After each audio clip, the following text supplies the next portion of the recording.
2026년 8월 23일 하나님께서는 우리를 예배 자리로 초청하셨습니다. 하나님의 은혜와 평강을 전합니다. 하나님 우리 아버지와 주 예수 그리스도로부터 은혜와 평강이 있기를 원하노라. 그의 성호를 자랑하라. 여호와를 구하는 자마다 마음이 즐거울지로다. 여호와와 그의 능력을 구할지어다. 항상 그의 얼굴을 찾을지어다. 그의 종 이스라엘의 후손 곧 택하신 야곱의 자손 너희는 그의 행하신 기사와 그의 이적과 그의 입의 법도를 기억할지어다. 우리를 초청하신 하나님께 말씀으로 화답하겠습니다. 우리의 도움은 천지를 지으신 여호와의 이름에 있도다. 하나님께서는 우리와 은혜로 언약을 맺으셨습니다. 하나님은 우리 하나님이시고 우리는 그분의 백성입니다. 이 언약됨을 기억하여 십계명을 교독으로 선포하겠습니다. 하나님이 이 모든 말씀으로 말씀하여 이르시되 나는 너를 애굽 땅 종되었던 집에서 인도하여 낸 내 하나님 여호와니라. 너는 나 외에는 다른 신들을 내게 두지 말라. 너를 위하여 새긴 우상을 만들지 말고 노미로 하늘에 있는 것이나 땅에 있는 것이나 땅의 불 속에 있는 것을 어떤 우상으로 만들지 말며 그것들에 대해 절하지 말며 그것들을 섬기지 말라. 너는 내 하나님 여호와의 이름을 망령되게 부르지 말라. 내 부모를 공경하라. 간음하지 말라. 도둑질하지 말라. 내 이웃에 대하여 거짓 증거하지 말라. 함께 고백합시다. 예수께서 이르시되 내 마음을 다하고 목숨을 다하고 뜻을 다하여 주 너의 하나님을 사랑하라 하셨으니 이것이 크고 첫째 되는 계명이요 둘째도 그와 같으니 내 이웃을 내 자신같이 사랑하라 하셨으니 이 두 계명이 온 율법과 선지자의 강령이니라. 아멘. 우리 찬송가 70장을 함께 부르겠습니다.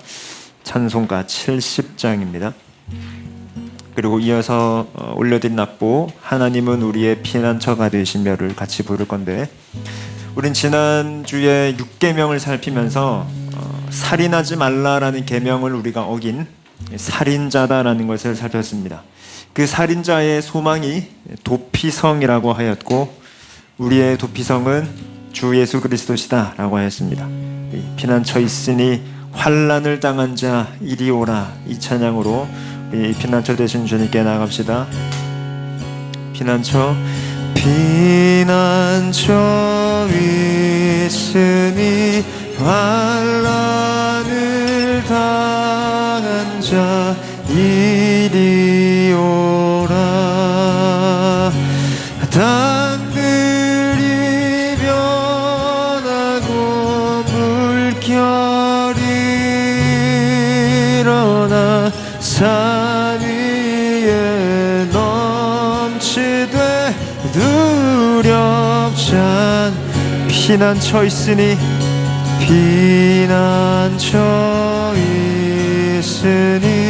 환난을 당한 자 이리 오라. 땅들이 변하고 물결이 일어나 산 위에 넘치되 두렵지 않. 이방이 떠들고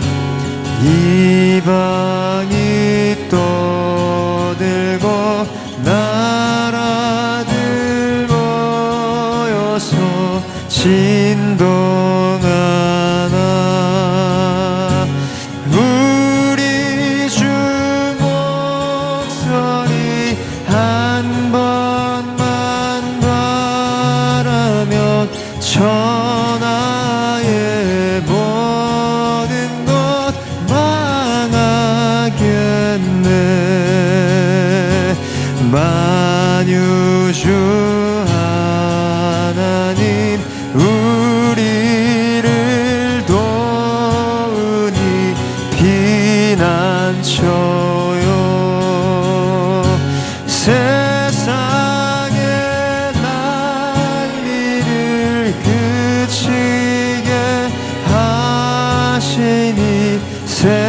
세상에 장검이 쓸때어 높으신 하나님, 높으신 하나님, 우리를 구하니 할렐루야. 괴로움이 심하고 환난이 극하나 피난처 되시는 주와. 4절 한 번 더 합니다. 높으신 하나님, 높으신 하나님, 우리를 구하십니다. 할렐루야, 할렐루야. 괴로움이 심하고 환난이 극하나 피난처 되시는 주 하나님.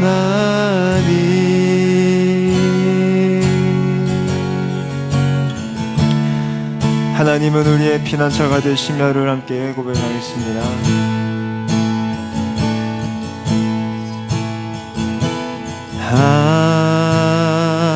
하나님은 우리의 피난처가 되시며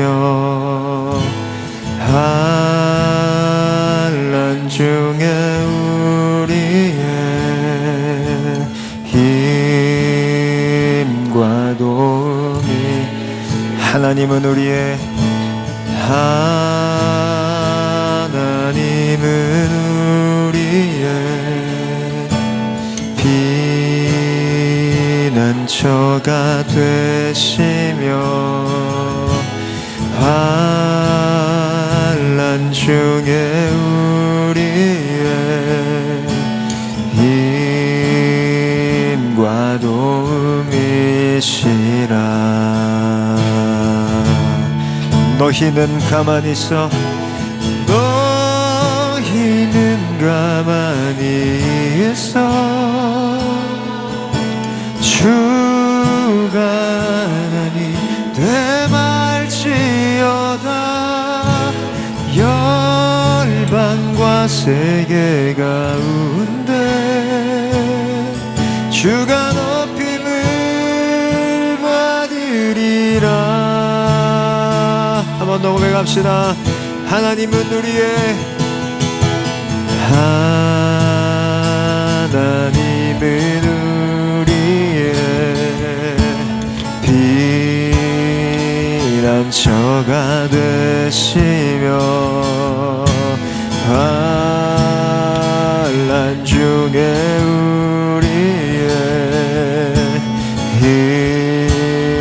힘과 도움. 하나님은 우리의 피난처가 되시며 하나님은 우리의 피난처가 되시며 환난 중에 우리의 힘과 도움이시라. 너희는 가만히 있어, 너희는 가만히 있어. 주가 하나님 되말지어다. 열방과 세계 가운데 주가 높임을 받으리라. 너희는 가만히 있어, 너희는 가만히 있어. 주가 하나님 되말지어다. 열방과 세계 가운데 주가 높임을 받으리. 사랑합니다 내 아버지, 사랑합니다 찬양합니다. 찬양합니다. 내 온 맘 다하여 선포합니다. 예수 그리스도 주님 오심을 기다리며 사랑합니다. 사랑합니다. 내 아버지 찬양합니다. 내 온 맘 다하여 선포합니다. 예수 그리스도 주님 오심을 기다리며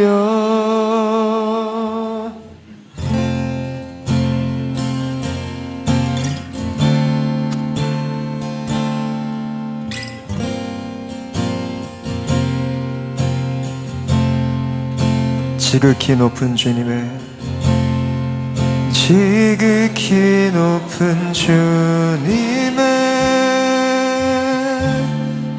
낮이 성소로 들어갑니다. 세상의 신을 벗고서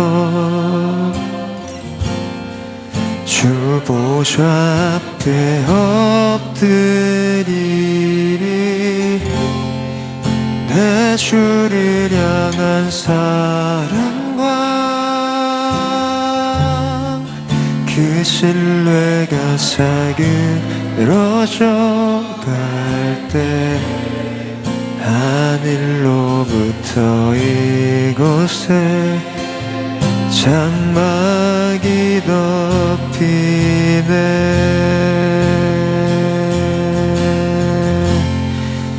이것을 덮으소서. 이것을 비추소서. 내 안에 무너졌던 모든 소망 다 회복하리니. 이곳을 지나소서.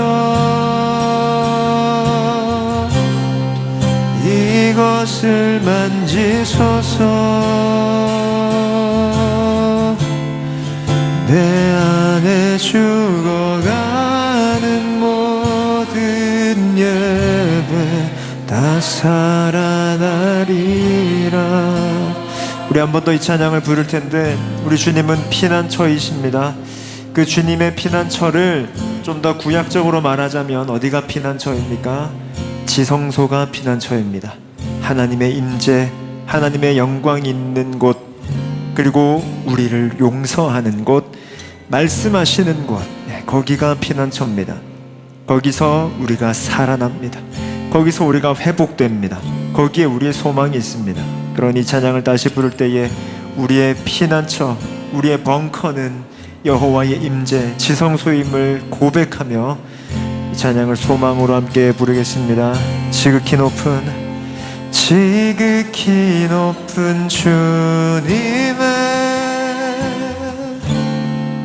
낮이 성소로 들어갑니다.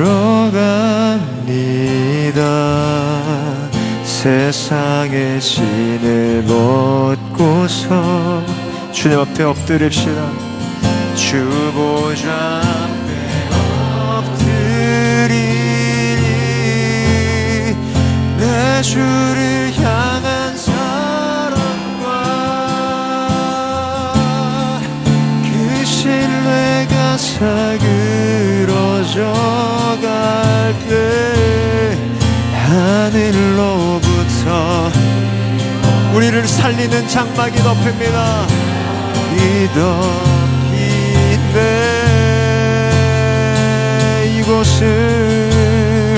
이곳을 덮으소서. 이것을 비추소서. 내 안에 무너졌던 모든 소망 다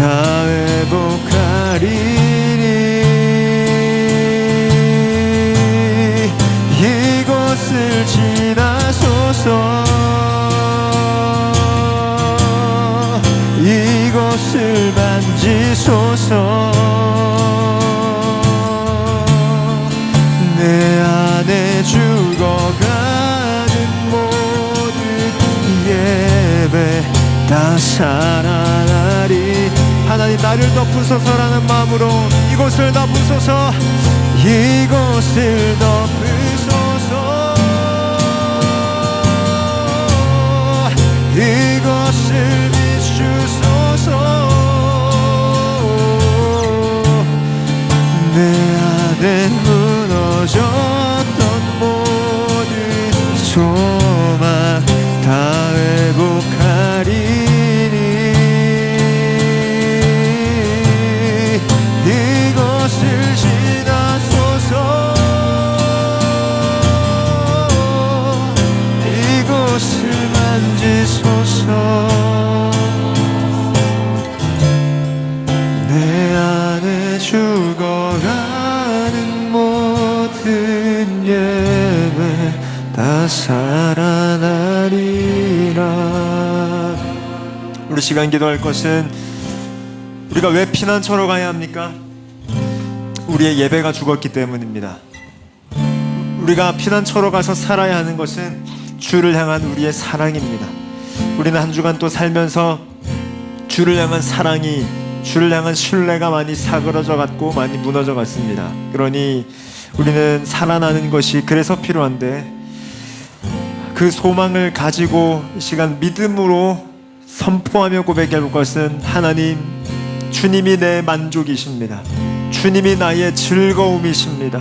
주님만이 나의 소망이고 주님과 같은 분이 없으며 주님 이외에 나를 충족시키고 만족시키고 기쁨을 줄 그 어떤 것도 없습니다라며 시간 주님 주시는 그 고백을 신뢰하며 믿으며 이 선포를 주 앞에 드리도록 하겠습니다. 기도합니다. 오 하나님, 주께서 일곱째 날에 쉬셨음은 주의 만족과 주 안에서의 안식을 우리에게 주시기 위함임을 주님 믿습니다.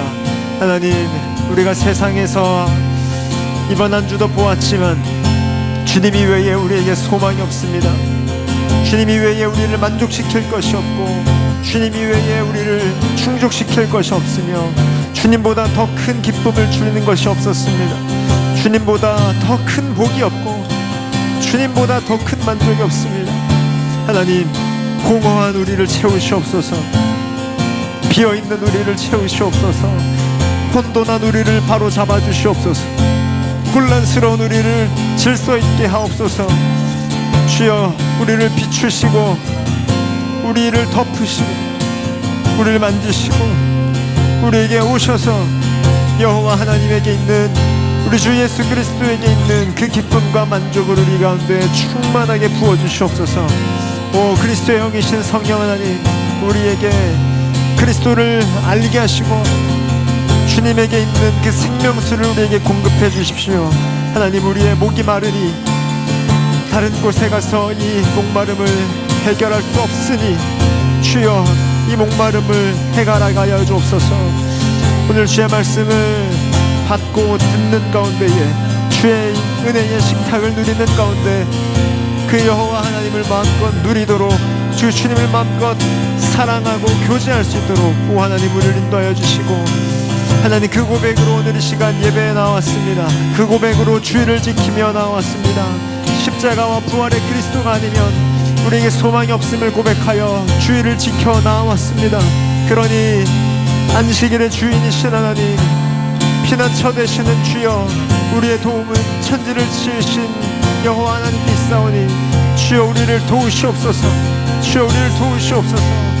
완악한 심령인 우리를 도우시고 완고한 심령인 우리를 도우시고 그리하여 오직 주님께만 있는 기쁨과 만족이 가득할 수 있도록 하나님, 우리를 도우시옵소서.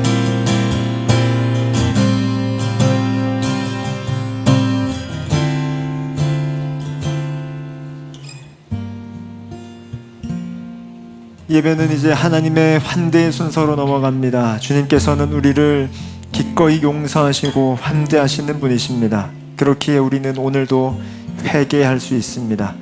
우리가 오늘 붙들 말씀은 로마서 6장, 그런즉 우리가 무슨 말을 하리요? 은혜를 더하게 하려고 죄에 거하겠느냐? 그럴 수 없느니라. 죄에 대하여 죽은 우리가 어찌 그 가운데 더 살리요? 우리는 은혜의 복음에 대해서 배우고 있는데 그러다 보면 우리의 실수는, 또 우리의 죄성은 주님이 용서해 주시니까 이 정도는 괜찮겠지라는 안일함이, 영적인 안일함이 우리에게 언제나 있습니다. 그것을 이 시간 회개하면 좋겠고, 또한 한 주간 여러분들에게 있는 하나님을 사랑하지 못했던 죄와 이웃을 사랑하지 못했던 죄를 하나님 앞에 고백하고 회개하십시오. 하나님은 우리를 혼내시기 위한 분도 아니고 우리를 멸망시키기 위해 그리스도를 주신 것이 아닙니다.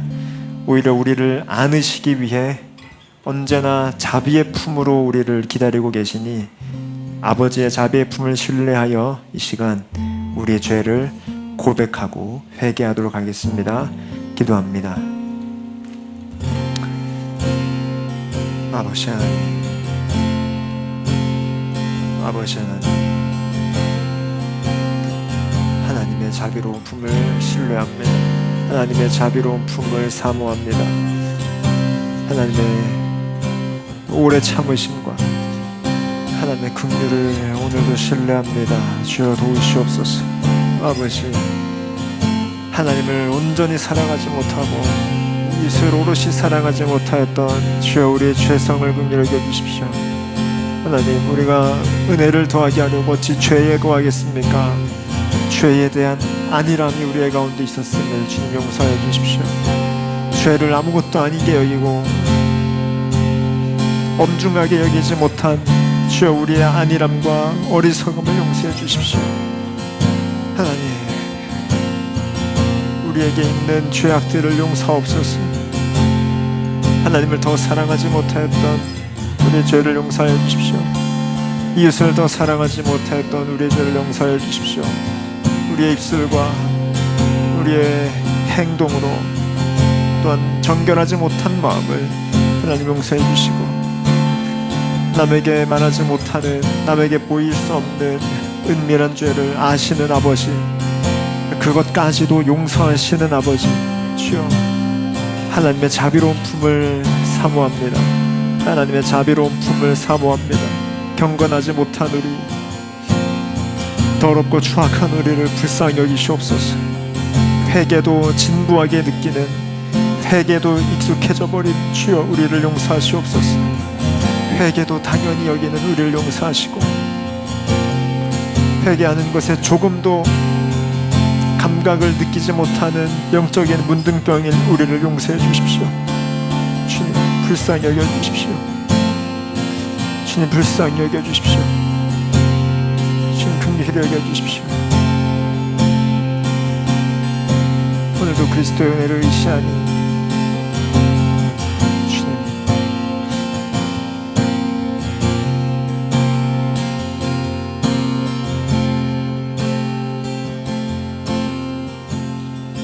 환대하시는 하나님께서는 피난처가 되셔서 계명을 범한 우리를 기꺼이 안으시고 용서하십니다. 주님께서 하시는 용서의 말씀은 로마서 8장입니다.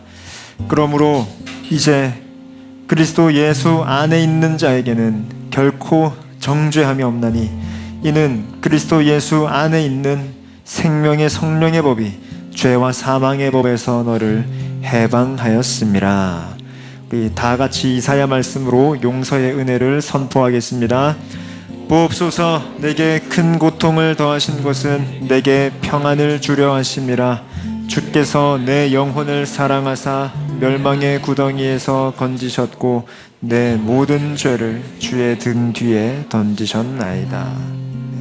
죄를 등 뒤에 던지신 하나님께 우리의 신앙을 문답식으로 감사로 고백하겠습니다. 여러분은 하나님 아버지를 믿습니까?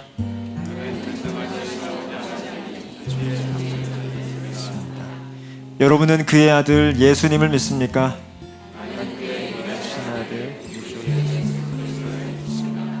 예수님은 누구시며 우리의 구원을 위해 무엇을 하셨습니까?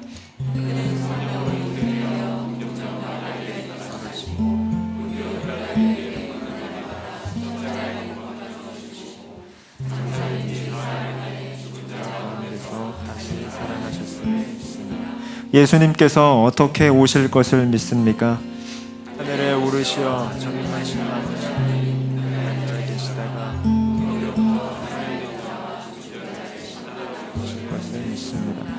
여러분은 성령 하나님을 믿습니까? 나는 성령을 믿으며 거룩한 공교회와 성도의 교제와 죄를 용서하는 것과 몸의 부활과 영생을 믿습니다. 아멘.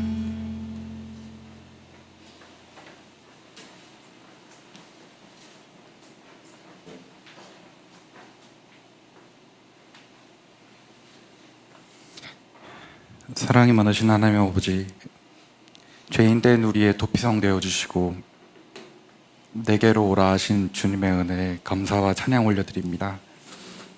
매주 우리를 이 예배 자리에 불러주시고 예배하게 하시고 성찬하게 하심에 감사합니다. 주님, 십계명 말씀을 계속하여 듣고 있는데, 십계명을 통하여서 정죄하는 도구가 아니라 복음을 더 깊게 알게 하시고 이웃을 더욱 사랑하게 하는 도구로 사용하여 주셔서 감사합니다. 그리스도를 조금 더 알아가다 보니 주변에 그리스도가 정말 필요한 사람들이 너무 많이 보입니다. 주님, 그들이 그리스도가 필요하다는 사실을 깨닫게 하여 주시옵시고 그들에게 복음이 전해질 수 있도록 도와주세요. 그리고 그 안에, 그리스도 안에 하나 되는 축복을 저희가 함께 누릴 수 있도록 도와주세요. 일상 중에 여러 가지 어려움을 겪고 있는 성도들이 있습니다. 주님, 그들을 위로하시고 그 문제를 통하여 그리스도를 더 붙잡도록 도와주세요. 우리가 연보하고 있는 선교사님 가정, 그리고 두 청년을 보호하여 주시고 그들의 앞날에 함께 동행하여 주세요. 그리고 연보하는 우리가 기쁨을 누릴 수 있게 도와주시고 더욱더 이웃 사랑을 실천하는 교회로 성장하게 해주세요. 이제 말씀을 들을 텐데, 말씀 전하는 김영웅 목사님의 입술을 통해 복음이 전해지게 도와주시옵시고 말씀을 준비할 때, 전할 때 은혜를 더하여 주시옵소서. 우리의 기쁨이신 예수님 이름으로 기도드렸습니다. 아멘.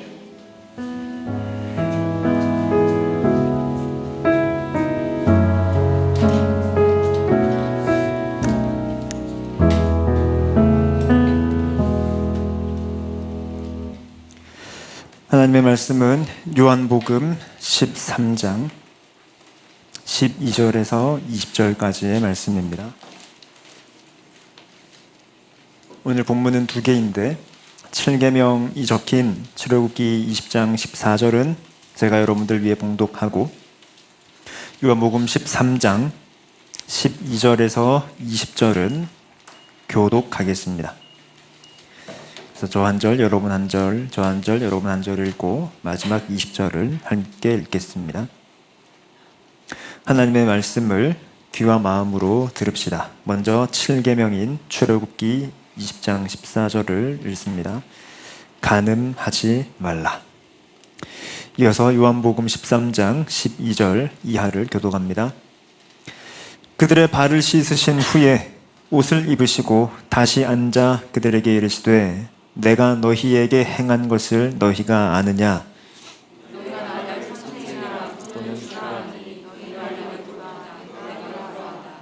내가 주와 또는 선생이 되어 너희 발을 씻었으니 너희도 서로 발을 씻어주는 것이 옳으니라.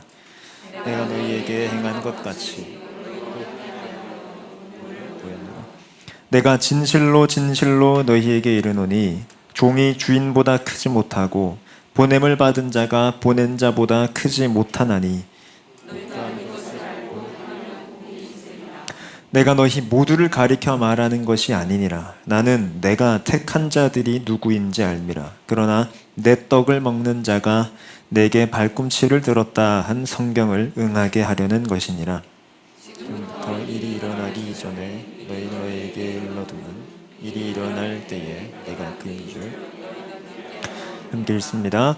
내가 진실로 진실로 너희에게 이르노니 내가 보낸 자를 영접하는 자는 나를 영접하는 것이요 나를 영접하는 자는 나 보내신 이를 영접하는 것이니라. 아멘. 오늘은 10계명 제7계명 몸을 내어주는 사랑이라는 제목으로 함께 하나님 말씀을 나누겠습니다. 우리는 지난 7월부터 10계명에 대해서 계속 살피고 있고, 오늘은 이제 서문 포함한 이제 8번째 시간이자 7계명을 살피고 이제 3번만 더 하면 이제 10계명에 대한 것은 다 마무리되게 됩니다. 그리고 이제 우리 더숨교회 첫 번째 전체 수련회를 갖게 되죠. 먼저 이 말씀을 좀 시작하면서 오늘의 인트로를 하고자 합니다. 이건 제 표현인데 죄의 레이어라는 표현을 좀 해보았습니다.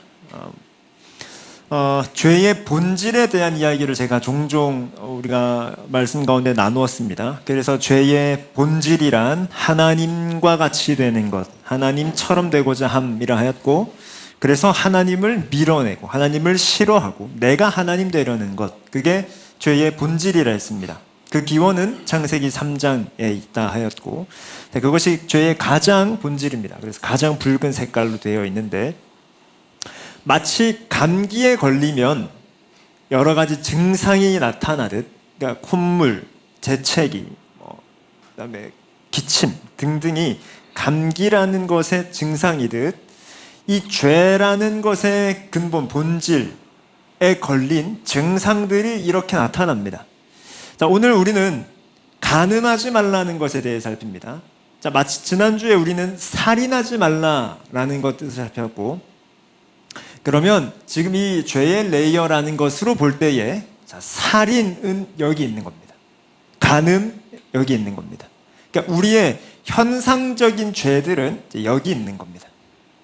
자, 오늘 간음하지 말라라고 할 때에 저는 성적인 색욕, 섹슈얼한 것에 대하여서 나누지는 않으려 합니다. 직접적으로 대단히 많이 다루진 않으려 합니다. 자, 그런 것들은 여기 있는 가장 바깥쪽에 현상적인 것입니다.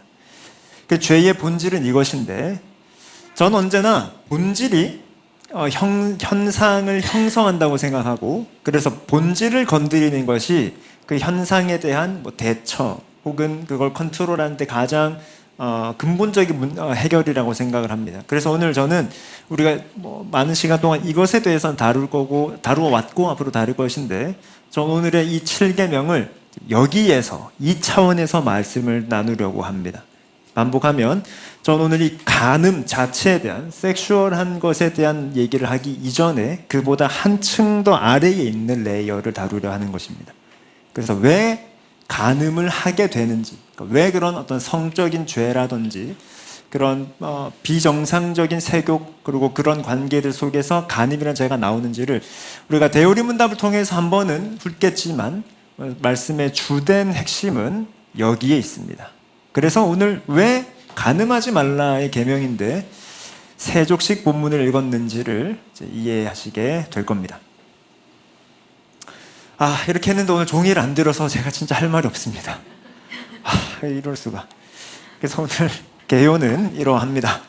오늘 준비 많이, 그러니까 나름 신경을 많이 썼음에도 참 속상해요. 하나님이 어떤 저의 정성으로 일하시지 않는다라는 것을 많이 느낍니다. 운율도 맞췄는데 음자로 이렇게 해서 오늘 여러분들이 딱 보시면 아시도록 다 되어 있었는데 왜 이렇게, 참 서운합니다, 하나님.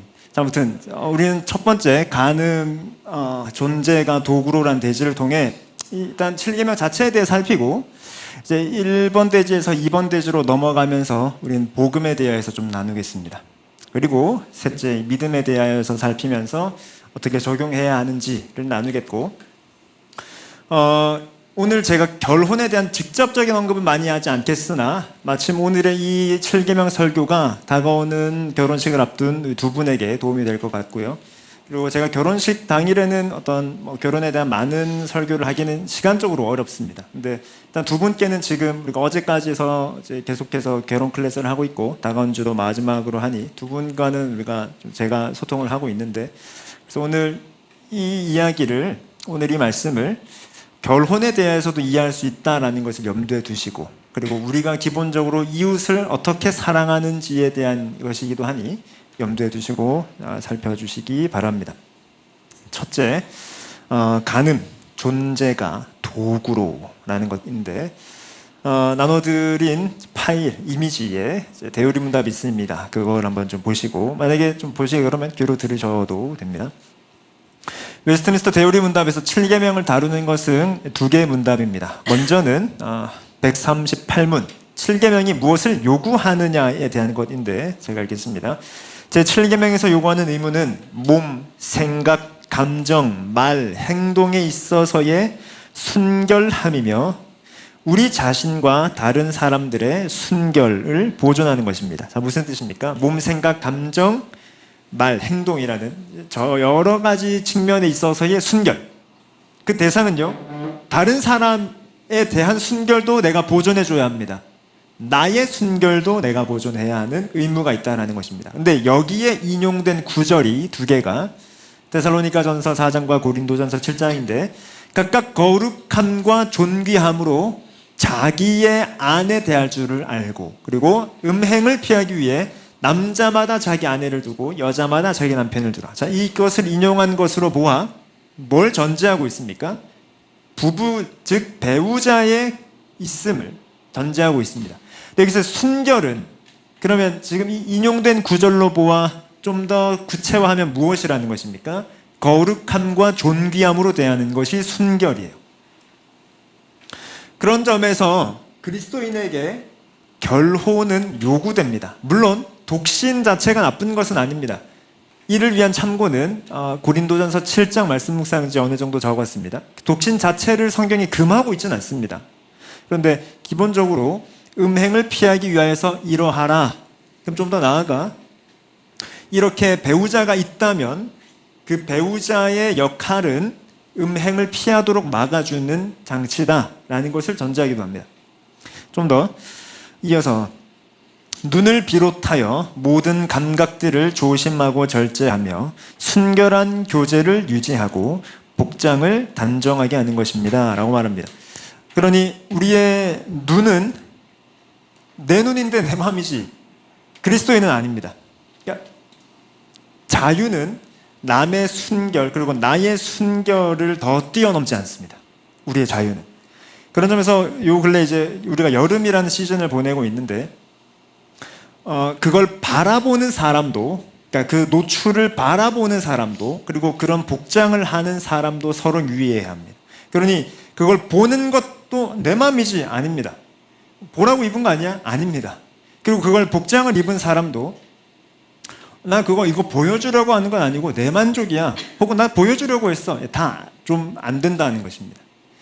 교회에 올 때에 어떤 복장을 입어야 하느냐가 한때 좀 이런저런 이슈가 됐던 적이 있습니다. 교회에 반바지 되냐 안 되냐, 교회에 슬리퍼 되냐 안 되냐. 자, 그 모든 논의는 가장 기저에 덕의 문제입니다. 그러니까 그게 아니라는 거예요. 당연히 하나님은 내가 반바지 입든 긴 바지 입든 아무 상관없습니다. 근데 사람들이 하나님은 그렇고 나 예배하러 가는데 왜 신경 써? 나 사람 신경 안 써. 나 하나님만 보고 예배하는 거야. 너도 사람 보지 마.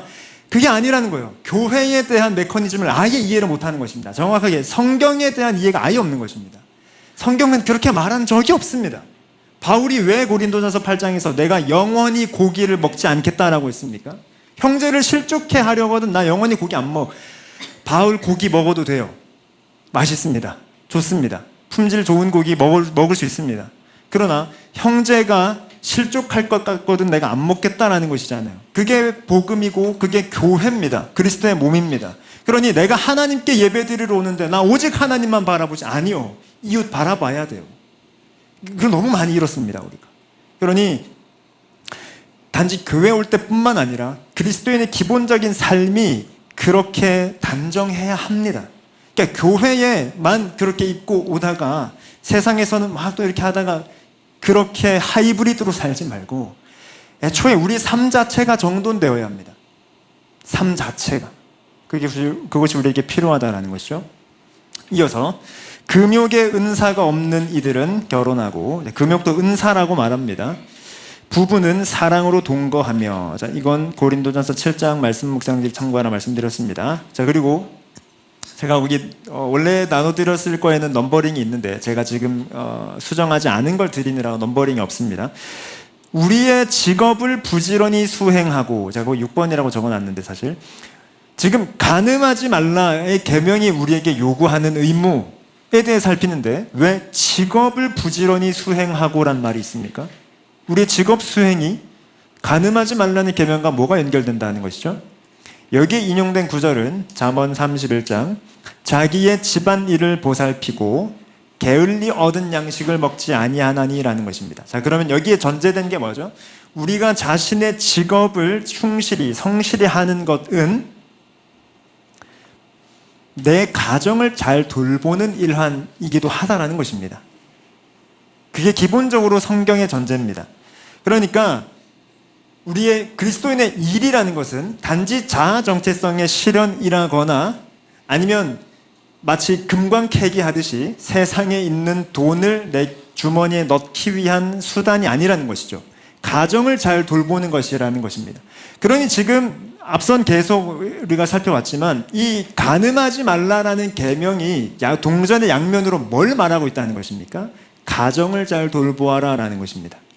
그게 부모, 부부이기도 하고 여기 아직 결혼하지 않은 자녀 세대들이라 하여도 여러분들의 가정에 충실해야 한다라는 것입니다. 하나님께서 처음 만드신 기관인 가족, 가정을 잘 돌보는 것, 거기에 충실하는 것이 간음하지 말라라는 계명의 확장이다라는 거예요.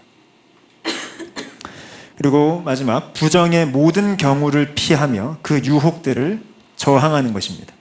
여기 인용된 구절은 잠언 5장, 내 길을 그에게서 악한 것에서 멀리하라, 그의 집 문에도 가까이 하지 말라.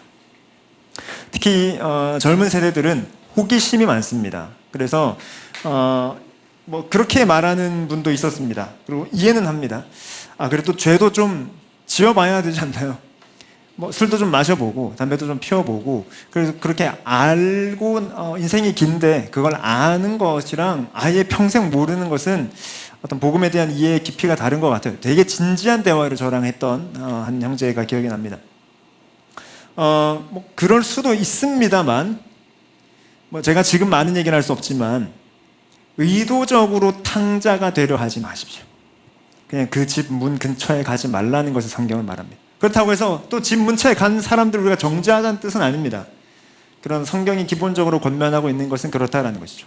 그러면 우리가 이 간음이라는 것에 대해서 말할 때에 여러분들 가운데 있는 어떠한 성적인 유혹들의 문 근처에도 가까이 가지 말라라는 것을 지금 권면하고 있습니다. 그리고 앞서 말했던 내 가정을 소홀하게 대할 것 같은 가능성의 문 근처에도 가까이 가지 말라는 것입니다. 그러면 그런 얘기들을 해요. 그럼 삶이 너무 재미없는데요. 우리 도순교회 1번 기도 제목이 뭡니까? 예수님으로 기뻐하는 교회, 그리고 그런 그리스도인입니다. 그러니까 즐거움 자체에 대한 패러다임이 바뀌어야 돼요. 그러니까 가정을 떠나야 뭔가 재밌고, 이 가정에서의 삶을 유지하는 것은 그야말로 희생이기만 하고, 혹은 적당하게 술도 좀 마시고 적당하게 플러팅도 하고 적당하게 그런 문화들을 누리면서 살아야 좀 인생이 재밌지 라는 패러다임 자체가 복음에 없다니까요. 왜요? 그러니까 세속에서 멀어져라, 그건 가장, 아까 우리가 레이어로서 봤을 때 가장 먼 이야기고, 세속에서 멀어져라, 이건 그 레이어에서 가장 먼 권면이고, 더 깊은 측면에 우리 삶의 즐거움이 뭐냐는 거예요. 우리 삶의 기쁨이 뭐냐는 질문이 계속하고 있는 것입니다. 진짜 그 간음이 네 즐거움이냐? 그 가정을 소홀히 할 정도의 즐거움이 너에게 있느냐? 라는 것이죠. 그러지 않다라는 것입니다. 이어서 139문은 이 7계명이 무엇을 금지하느냐를 살피는데, 7계명에서 금지하는 죄는 먼저 요구된 의무를 소홀히 하는 것, 앞서 살핀 모든 것을 소홀히 하는 것 죄고, 간통, 음행, 강간, 근친상간, 남색과 모든 비정상적인 색욕들입니다. 간통, 음행, 강간, 근친상간, 그리고 남색, 모든 비정상적인 색욕들은 예를 들면 동성애라든지 아니면 짐승과의 성관계를 하는 수간이라든지 그런 것들을 다 금하고 있다라는 것입니다. 그러면 여기서 반대로 말하고 있는 것은 성관계는 누구와만 허락된 것입니까? 배우자와만 허락이 되었다. 결혼의 언약관계에서만 사용되어야 하는 것이 성이라는 것입니다. 여기서 동성애 이야기를 하지 않을 수가 없습니다. 워낙 우리 현대사회에 뭐 요즘은 살짝 갔는데 대한민국 사회가 지금 정치 때문에 살짝 동성애가 갔는데 몇 년만 전만 하더라도 동성애 이슈는 이제 가장 뜨거운 감자였죠. 제가 지금 이 자리에서 또 많은 얘기를 할 수가 없고 제가 이제 부교육차로 있을 때 이런 언급을 이제 한번 했다가 또 어떤 분과 좀 이제 언쟁이 있기도 했었던, 그래서 조심스럽습니다만 뭐 이제 여러분들이 이 관련해서 어떤 대화를 원하시면 저와 충분히 하실 수 있다 생각합니다. 근데 제가 오늘 여기서 말씀드린 것은 이것입니다. 먼저는 동성애는 죄입니다. 그걸 말하고 있죠. 둘째, 그렇다고 해서 동성애자를 우리가 정죄할 수 없습니다. 그러면 적극적으로, 마침 오늘 백준영제의 기도 제목이 그런 것이었는데, 그 사람에게도 그리스도가 필요합니다. 우리가 이걸 알아야 됩니다. 근데 우리가 이걸 너무 몰랐다라는 것이고, 여기에 대한 실천이 그동안의 교회가 너무 부족했다라는 것입니다. 1번에만 너무 초점이 있었던 거예요. 이 레이어에서, 이 세 가지 레이어에서 너무 현상적인 것에만 초점을 맞췄다는 거예요. 동성애가 죄다라는 것을 교회가 말하는 것에만 초점이 있었습니다. 그러니 동성애자들이 교회로 못 옵니다. 구원의 피난처로 올 수가 없습니다. 죄라고 말하는데 어떻게 오겠어요? 교회 안 다니는 사람들, 내가 교회 가면 내 담배 피는 것도 안 되는데 라고 생각을 합니다. 사람들이. 이 종교시설에 대한 그래도 상식적으로 지켜야 할 선이 그들에게 있다고요. 내 몸에서 담배 냄새 나도 교회 가는 것을 미안해합니다. 근데 동성애자들이 지금 사회적으로도 뭔가 그런 것들이 있어 왔고, 한국 사회가 그 동성애자들을 받아들이는데도 시간이 좀 걸렸는데, 교회가 그렇게 하고 있으니까 그들 교회 못 옵니다. 그럼 그들은 어떻게 구원받죠? 어디서 복음을 듣습니까? 그게 문제라는 거예요, 제 말은. 그러니 우린 이 부분에 사실 오늘 많은 얘기를 할 수 없는데 굉장히 신층적인 고민이 필요합니다. 그리고 저는 이게 되게 숙제처럼 느껴집니다. 그러니 제가 꿈꾸는, 지향하는 교회 상에는, 여러분들이 종종 목회 비전을 궁금해하시니 그 중에는 이 자리에 동성애자도 와서 앉아 있는 것입니다. 그리고 그의 회복을 우리가 지켜보는 것과 우리가 그를 환대하고 있구나를 우리 모두가 느끼는 것입니다. 그리고 결과적으로 그 동성애 자체가 그러니까 안 고쳐질 수도 있습니다. 그럼에도 그를 환대하는 게 필요해요. 반대로 지금 우리는 다 죄 없습니까? 죄 없어서 여기 앉아 있나요? 그래서 우리가 서로 환대하고 있습니까? 우리가 서로 환대하는 기준이 너는 적당한 죄인이어서야인가요? 아니라니까요. 우리 다 죄인이고 죄인이나 사랑받아서 여기 앉아 있고, 그래서 우리가 서로 환대하고 있는데 왜 동성애자는 거기서 제외되어야 합니까? 그러면 비단 동성애자의 문제겠습니까? 사실 우리가 실천적으로 굉장히 어려운 얘기지만 우리가 가야 할 길입니다. 이어서 모든 부정한 상상, 생각, 의도와 감정이며 모든 부패하고 추잡한 대화 또는 거기에 귀 기울이는 것과 음탕한 눈길, 뻔뻔스럽고 경박한 행동, 단정하지 못한 복장입니다. 합법적 결혼을 금하고 불법적 결혼을 시행하는 것이며 매춘가를 허락하고 용납하며 보존하고 방문하는 것입니다. 독신에 얽매이게 하는 서원과 결혼을 지나치게 미루는 것이며 두 사람 이상의 아내나 남편을 동시에 두는 것입니다. 부당한 이혼이나 버림이며 게으름, 탐식, 술 취함, 부정한 교제, 음탕한 노래와 서적과 그림과 춤과 연극, 기타 우리 자신이나 다른 사람들 안에 부정을 자극하거나 행하는 모든 것들입니다. 몇 가지로 요약을 하면, 저는 이제 남중남고에 있었고, 그리고 신학과, 그리고 군대, 신대원에 있다 보니까 제 주위에는 항상 남자들이 있습니다. 저는 알고 지낸 남자가 3,000명이 넘는 것 같아요. 저는 별로 아는 여성이 별로 없습니다. 먼저 우리 엄마, 그 다음에 제 여동생, 그리고 별로 없습니다. 그리고 이제 아내, 딸까지. 아무튼 저는 이제 남자들의 사회에 훨씬 더 많이 있었는데, 그러면 제가 여성 사회를 잘 몰라서 제가 말을 잘 못하겠습니다. 근데 남자들의 사회에서는 그런 식의 농담, 그런 식의 뭔가 행위들이 너무 자연스럽습니다. 성경은 그걸 피하라라고 말하고 있습니다. 그렇게 하지 말라는 것이죠. 그리고 아까 거기 결혼을 지나치게 미루는 것, 이런 표현도 있습니다. 근본적으로 결혼을 못하는 것, 그래서 시기가 늦어지는 것 자체가 문제가 아닙니다. 의도적으로 미루되 지나치게 미루는 것입니다. 자, 그럼 결혼을 왜 미룰까요? 내 배우자보다 즐거운 무언가가 있기 때문이라는 뜻입니다. 설사 그게 오늘날 내 자아 실현 혹은 내가 무언가 성취하기 위한 것입니다 라고 하더라도 성경은 이 죄인을 신뢰하지 않습니다. 그런 점에서 배우자가 있어야 그 장치로서 기능을 할 수 있다라는 것을 전제하고 있는 것입니다. 예외의 경우는 독신의 은사가 있는 경우겠죠. 그러니까 성경은 우리가 정욕대로 마음대로 살아도 된다라는 것을 금하고 있는 것입니다. 그런 점에서 배우자, 결혼이라는 언약 관계는 그런 시스템이다라는 것이고, 이제 마지막으로 하면서 이것을 좀 더 넘어갈 것은 거기 게으름, 탐식, 술 취함이 있습니다. 자, 간음하지 말라라는 계명이 금하는 죄에 왜 게으름, 탐식, 술 취함이 있나요?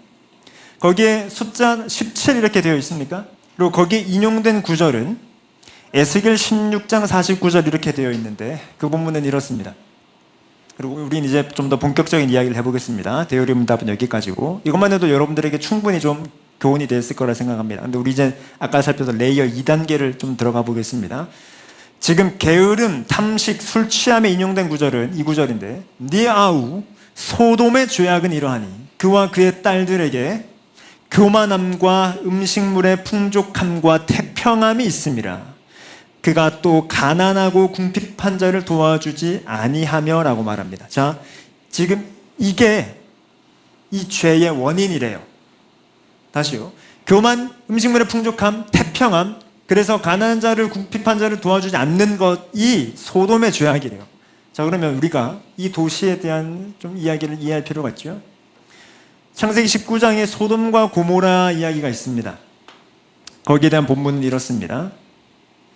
이제 두 천사, 18장에서 아브람을 방문했던 그 하나님의 그 두 천사가 이어서 소돔과 고모라를 방문하고 거기엔 아브라함의 조카 롯이 있습니다.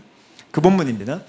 그 성사람 곧 소돔 백성들이 노소를 막론하고, 그러니까 나이가 많든 적든을 막론하고 원근에서 다 모여, 멀리 있던 가까이 있던 다 모여 그 집을 애워쌉니다. 그러니까 롯의 집이고, 그 롯의 집에 지금 그 두 천사가 방문했단 말이에요. 거기를 지금 나이가 많던 아니던 멀리 살던 아니든 다 온 거예요. 왜요?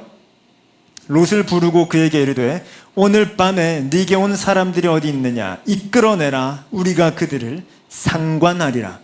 상관하리라는 번역은 굉장히 젠틀하게 번역이 된 것인데, 교회 다니시면 한 번쯤 들어봤을 히브리어 단어입니다. 야다. 우리가 하나님을 알다라고 할 때 쓰는 히브리어 단어인데, 그 알다는 부부가 서로를 알 때의 그 알다예요. 그러니까 육체적인 관계를 전제합니다. 근데 이 야다란 단어가 그냥 직관적으로 육체적 관계에 쓸 때도 있어요. 그러니 지금 이들은 왜 노소를 막론하고 원근에서 왔습니까? 이 뉴페이스들과 관계 맺겠다라는 거예요. 그들을 좀 어떻게 하겠다라는, 성적으로 어떻게 하겠다라는, 쉽게 말해 강간하겠다라면서 염치도 없죠. 나이 많던 적던 멀리 살던 가까이 살던 다 몰려와가지고 이러고 있습니다. 그러니까 그 동네, 그 마을 자체가 이미 그렇게 음란하다라는 거예요. 그러자 롯이 문 밖에 무리에게로 나가서 뒤로 문을 닫고 이르되, 자, 롯이 그러면은 어떤 대처를 하고 있는지, 내 형제들아 이런 악을 행하지 말라. 내게 남자를 가까이 하지 아니한 두 딸이 있노라. 청하건대 내가 그들을 너희에게로 이끌어내리니 너희 눈에 그 좋을 대로 그들에게 행하고, 이 사람들은 내 집에 들어왔은즉 이 사람들에게는 아무 일도 저지르지 말라. 무슨 말입니까? 지금 이 두 천사들, 이 마을 사람들 입장에서 볼 때에 뉴페이스를 강간하려고 왔는데, 롯의 대처란 고작 이들은 내가 손님이니까 귀하게 여겨야 돼요. 내 두 딸을 내어줄 테니 여러분들의 욕구를 채우세요라는 뜻입니다. 그러자 그들의 반응은 또 더 가관입니다. 그들이 이르되 너는 물러나라. 또 이르되 이자가 들어와서 거류하면서 우리의 법관이 되려 하는도다. 이제 우리가 그들보다 너를 더 헤아리라. 제가 지금 여기와 여기에 똑같은 색깔을 또 입혔는데, 이 단어와 이 단어는 똑같은 단어입니다. 히브리어로 보면 라아라는 단어예요. 그러니 지금 롯이 형제들아 라 하지 말라라고 말하고 있습니다. 이러한 죄를, 이 악을 하지 말라. 근데 내 딸을 줄게 라고 한 그에게 이 사람들은 그럼 우리가 너에게 와 하겠다라는 것입니다. 그러니 지금 이들은 처음엔 뉴페이스에게 끌렸어요. 롯의 제안은 내 두 딸을 주겠다라는 것입니다. 아니 그럼 차라리 너랑 오늘 놀자 이렇게 된 거예요. 한글 번역이 개혁 한글, 개혁 개정 버전이 우리가 아무래도 정서상 좀 젠틀하게 한 것인데 굉장히 추악합니다. 굉장히 더럽습니다. 이게 소돔과 고모라의 현실입니다. 이 본문을 아까 에스겔이 어떻게 해석했다라는 것입니까? 그들이 교만합니다. 음식물이 풍족합니다. 태평스럽습니다. 그래서 가난하고 궁핍한 자를 도와주지 않습니다. 그래서 죄라는 거예요. 즉 이 간음이란 죄는 여기까지 나갑니다. 자, 그러면 단지 섹슈얼한 죄를 말하지 않고 있다라는 것인데 이제 이 레이어의 두 번째 오늘 살피고자 하는 이 간음이라는 가장 현상적인 것보다 조금 더 심층적인 것의 핵심이란 사람을 도구로 여기는 것입니다. 이게 간음이 갖고 있는 심층적인 문제입니다. 그러니까 왜 혹은 그녀와 성적인 무언가를 하려 합니까?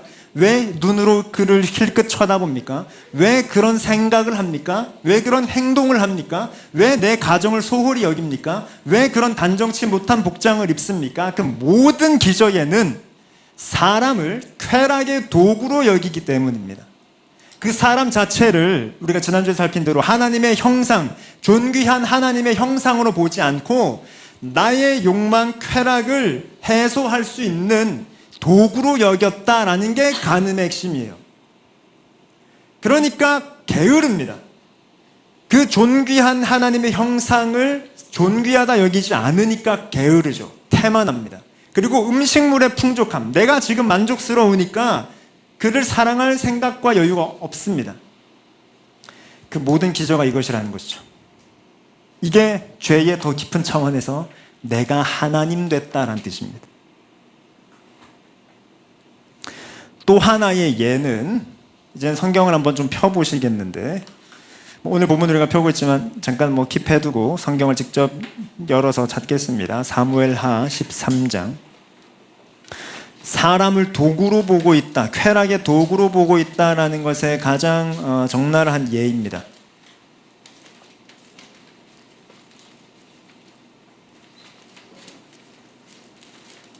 사무엘하 13장. 기독교 윤리 혹은 그런 기독교 교육 관련해서 배우면 성교육과 관련해서 성경에 대해서 말할 때 이 본문이 많이 등장합니다. 근데 저는 물론 지금 성적인 이야기를 하고 있는 것이지만 반복하지만 그보다 좀 더 아래에 있는 레이어, 사람을 도구로 보고 있다는 것의 눈으로 사무엘하 13장을 보겠습니다. 그 후에 이 일이 있으니라. 그 후는 뭡니까? 다윗이 밧세바를 범한 그 후입니다. 다윗의 아들 압살롬에게 아름다운 누이가 있으니 이름은 다말이라. 다윗의 아들 다른 아들 암논이 그를 사랑하나 그는 천임을 어찌할 수 없는 줄 알고 암논이 그의 누이 다말 때문에 우라로 말미암아 병이 되니라. 이러이러하고 저러저러한데 5절 요나답이 그에게 이르되 침상에 누워 병든 채 하다가 네 아버지가 너를 보러 오거든 너는 그에게 말하기를 원하건대 내 누이 다말이 와서 내게 떡을 먹이되 내가 보는 데서 떡을 차려 그의 손으로 먹여주게 없어서 하라니 암논이 곧 누워 병든 채 하다가 왕이 와서 그를 볼 때 암논이 함께 아뢰되 원하건대 내 다말이 와서 내가 보는 데 과자 2개를 만들어 그의 손으로 내가 먹여주사 없어서. 무슨 말인고 하니 지금 이 암논이 다말을 갑자기 사랑해요. 그래서 요나답에게 좀 방법을 구합니다. 근데 이 제안한 방법이란 뭐냐면 이제 페이크를 쓰라는 거예요. 아픈 척을 하고 다말이 와서 과자를 먹여주면 내가 훨씬 더 좋을 것 같아 라고 말하라는 거예요. 그 작전을 지금 쓰고 있습니다. 7절 다윗이 사람을 그의 집으로 보내 다말에게 이르되 이제 네 오라비 암논의 집으로 가서 그를 위해 음식을 차리라 한지라. 다말이 그 오라버니 암논의 집에 이르매 그가 누웠더라. 자, 그럼 이 작전이 통했을까요? 통하고 있는 것을 봅니다. 다말이 밀가루를 가지고 반죽하여 과자를 만들고 과자 굽습니다. 냄비를 가져다가 암논에게 쏟아 놓아도 먹기를 거절하고 모든 사람을 내게서 나가게 하라 하니 다 그를 떠나갑니다. 10절 암논이 다말에게 이르되 음식물을 가지고 침실로 들어오라. 내가 네 손에서 먹으리라니. 다말이 자기가 만든 과자를 가지고 침실에 들어가 오라버니 암논에게 이르러 먹이려고 가까이 가지고 나아갈 때에 암논이 그를 붙잡고 그에게 이르되 나의 누이야 와서 나와 동침하자 라고 말하고 있습니다. 거기서 붙잡고 라는 단어는 이것도 좀 젠틀하게 번역이 됐는데 강제하다, 강압적이게 저지하다 이런 뜻입니다. 그러니까 지금 단지 붙잡는 정도가 아니라 힘을 써서 지금 이 다말을 어떻게 하고 있는 것입니다. 12절. 그럼 다말이 어떻게 할까요? 명확하게 말합니다. 그가 그에게 말하되 아니라 내 오라비여 나를 욕되게 하지 말라. 이런 일은 이스라엘에서 마땅히 행하지 못할 것이니 이 어리석은 일을 행하지 말라. 내가 이 수치를 지니고 어디로 가겠느냐. 너도 이스라엘 중에서 어리석은 자 중에 하나가 되리라. 이제 청하건대 왕에게 말하라. 그가 나를 내게 주기를 거절하지 아니하시리라. 자, 히브리어로 봐도 이 문장이 깁니다. 그럼 다말은 지금 굉장히 적극적이게 거절을 하고 있고 시간적으로도 이 남자가 정신을 차리도록 확보하고 있습니다. 이게 성교육 때 쓰여요. 이게 노라고 하고 이 욕구가 가라앉는 시간을 확보해라, 뭐 이런 얘기입니다. 지금 다말 이렇게 하고 있습니다. 그러면 암논이 정신을 차릴까요? 아니요. 14절. 암논이 그 말을 듣지 아니하고 다말보다 힘이 셈으로 억지로 그와 동침하니라. 거기서 힘이 셈으로도 아까 11절에 있는 붙잡고와 똑같은 단어예요. 그러니까 그 전에 하던 행동을 지금 그대로 하고 있습니다. 다말이 저지했던 그 말을 듣고도 그대로 하고 있습니다. 그리고 동침합니다. 15절이 충격적입니다. 그리하고 암논이 그를 심히 미워하니 이제 미워하는 미움이 전에 사랑하던 사랑보다 더한지라. 암논이 그에게 이르되 일어나 가라 하니. 자, 이것도 젠틀하게 번역이 됐고 히브리어로 보면 훨씬 더 속도감이 있습니다. 붙잡고, 그러니까 강제로 붙잡아서 동침합니다. 그리고 증오합니다. 단어가 바로 이어져요. 그러니까 한글 어순상 이렇게 됐는데 히브리어로 단어 보면 억지로 동침했다, 그리고 증오한다 이렇게 되어 있어요. 거기서 미워하니라고 번역된 단어는 증오하다라는 것입니다. 그러니까 이미 뉘앙스가 강하죠. 거기에 부사 심희가 붙어 있는 거예요. 근데 이제 미워하는 미움이라고 되어 있잖아요. 단어가 똑같이 써요. 심히 증오하고 증오하는 증오 이렇게 되어 있어요. 그러니까 지금 이 증오가 얼마나 큰지 아시겠죠? 히브리어는 같은 어휘를 반복해서 강조 최상급을 쓰거든요. 그러니까 지금 뭡니까? 쾌락이 넘쳤어요. 그래서 거짓말을 해서서라도 술을 써서라도 지금 다말과 동침하려 합니다. 억지로. 근데 그렇게 했습니다. 이게 사랑이면 또 몰라. 근데 이제는 증오합니다. 필요가 없어진 것이죠. 그래서 일어나 가라 이렇게 되어 있습니다. 젠틀한 번역이죠. 꺼져란 뜻입니다. Get out. 너 필요 없어라는 것이죠. 그러니까 이 본문이 보여주는 게 뭡니까? 도구로 썼다는 거예요. 내 쾌락을 풀 도구로. 근데 이게 아까 1절에 뭐라고요? 이 일이 일어난 이후에. 그러면 우리가 스토리를 어느 정도 아신다면 다윗이 밧세바를 뭘로 봤다는 뜻입니까? 도구로 봤고 그 도구의 걸림돌이 되는 밧세바의 남편 우리아를 없애버린 거야. 그러니까 지금 이 모든 흐름들이 다 존귀한 하나님의 형상을 내 쾌락의 도구로 여겼다라는 뜻입니다. 이 쾌락이 해결됐으니 이 다말이 필요 없어지고 오히려 증오하게 되는. 그러면 비단 성적인 문제만입니까? 우리는 사람을 도구로 여기는 죄가 언제나 있습니다. 성도 그렇고 그런 점에서 우리는 외모에 대한 평가나 품평을 함부로 해서는 안 됩니다. 살이 쪘네 마네, 머리가 이상하네 마네, 옷이 이렇네 저렇네 라는 뉘앙스를 조심해야 합니다. 그는 우리가 품평할 만한 도구가 아닙니다. 연애 대상은 내 외로움을 달랠 도구가 아닙니다. 연애를 할 때에 외로워서 혹은 이 20대 때 좀 시간이 아까운, 이 젊음이 아까운데 할 수 있는 거 아닌가? 아닙니다. 사랑하지 않으면 하지 않아야 합니다. 근데 사랑하지 않아도 무언가의 이유 때문에 하더라고 연애를. 하지 마십시오. 그래서 그런 얘기를 하는 겁니다. 연애를 결혼의 전제로 삼고 해야 한다. 그래서 그런 얘기를 하는 것입니다. 결혼이 전제가 되지 않은 연애는 무슨 확률이 높은 거예요? 내 어떠한 쾌락, 정욕을 해소할 장치일 확률이 높아서 그렇습니다. 물론 이것도 심층적인 얘기를 해야 하지만 오늘 우리가 살피고 있는 것으로 볼 땐 그렇다라는 거예요. 결혼도 마찬가지입니다. 내 남편, 내 아내가 자아실현의 도구가 된다거나 이 사람을 통해서 내가 뭔가 이익을 얻고자 하는 결혼도 안 된다는 것입니다. 직장에서 우리는 내 상사나 내 아래 직원이 내 유익, 내 승진을 위한 도구로 여겨질 때도 있습니다. 교회도 마찬가지입니다. 목회자의 사역의 도구로 성도들이 쓰일 때도 있습니다. 다 안 된다는 것이죠. 지금 이 7계명이 말하는 바는 그런 것입니다. 단지 섹슈얼하는 것을 말하지 않고 사람을 도구로 여기는 모든 죄라고 저는 해석합니다. 그러면 그리스도인은 무엇을, 어떤 사랑을 해야 합니까? 헌신입니다. 즉 몸을 주는 것이요.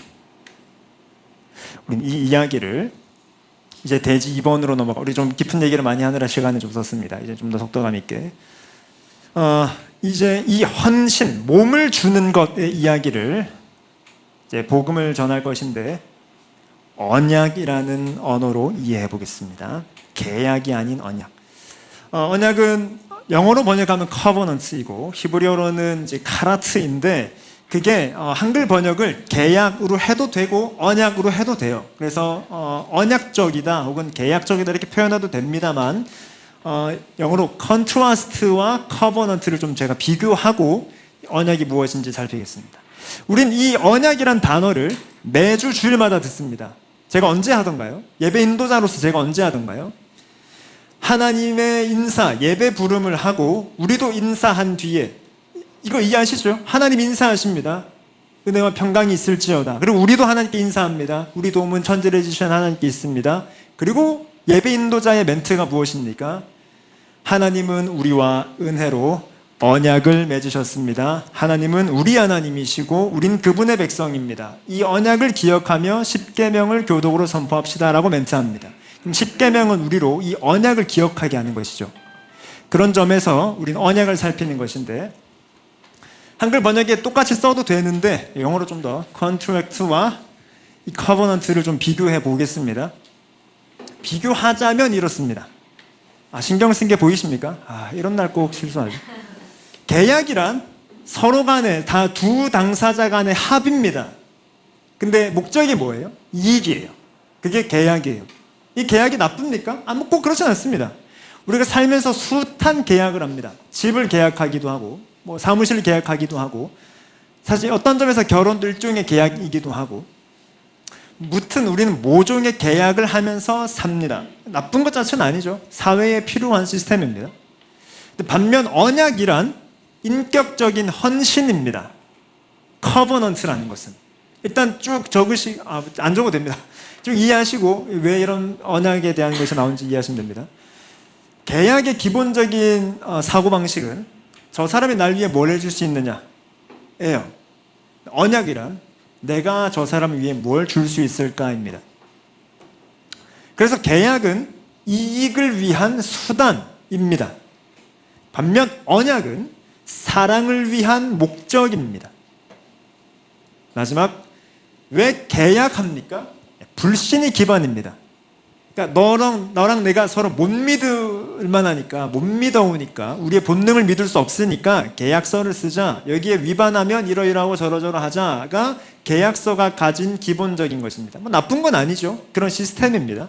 근데 그에 비해 언약이란 신뢰를 기반합니다. 자, 결혼식은 계약인가요? 마침 우리가 이번 주에 결혼식을 앞두고 있는데 두 분의 계약식을 우리가 보는 것입니까? 그러면 이제 익도 형제는 주연자매에게, 주연자매는 익도 형제에게 저 사람은 날 위해 뭘 줄 수 있니? 넌 내게 이익이 돼? 이익을 위해 우리 서로 합의하자를 우리가 다 같이 가서 보는 건가요? 아니죠. 언약임을 우리가 봅니다. 자, 그러면 이게 어디서부터 나왔는가? 성경적인 기원을 찾을 때에 여러 가지를 볼 수 있는데 성경을 좀 더 펴고 계신 거에서 앞으로 넘기겠습니다. 창세기 15장입니다. 창세기 15장. 언약이 카라트라고 아까 히브리어 커버넌트가 카라트라고 하였는데 그 카라트의 뜻은, 언약이라고 번역하는 단어의 뜻은 to cut이에요. 자르다 혹은 쪼개다 이런 의미가 언약입니다.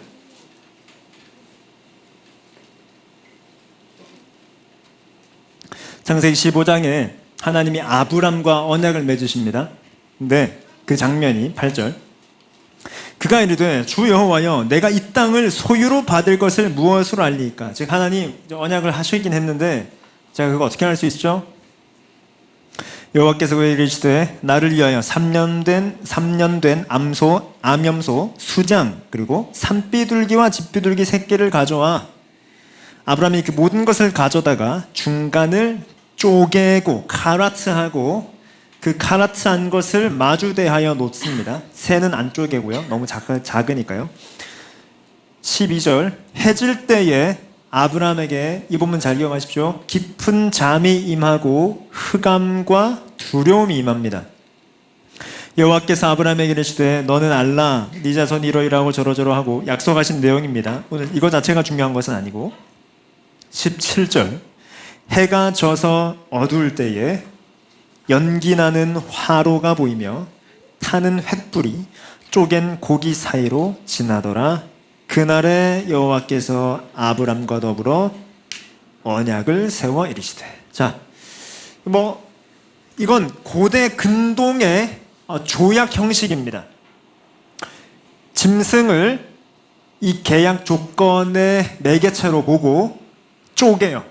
그래서 쪽에 반이 된 짐승을 2개를 옆에 놓습니다. 그리고 만약에 저와 우리 혜든이가 계약을 맺어요. 혜든아 너 이거 잘 지켜야 돼. 혜든아 목사님 지키셔야 돼요. 근데 말로 구두 계약이 안 되니까 쪼개놓고 저랑 혜든이랑 손잡고 같이 이 사회를 걸어갑니다. 뭔 뜻이죠? 목사님 안 지키면 이렇게 될 거예요. 혜든아 너 안 지키면 이렇게 된다. 굉장히 엄중한 언약입니다. 엄중한 계약입니다.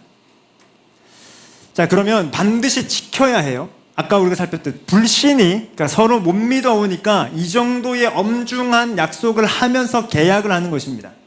근데 언약입니다. 자, 그러면 이 형식을 그대로 갖추고 있으면 아브라함의 예상은 하나님 그거 하시려는 거구나.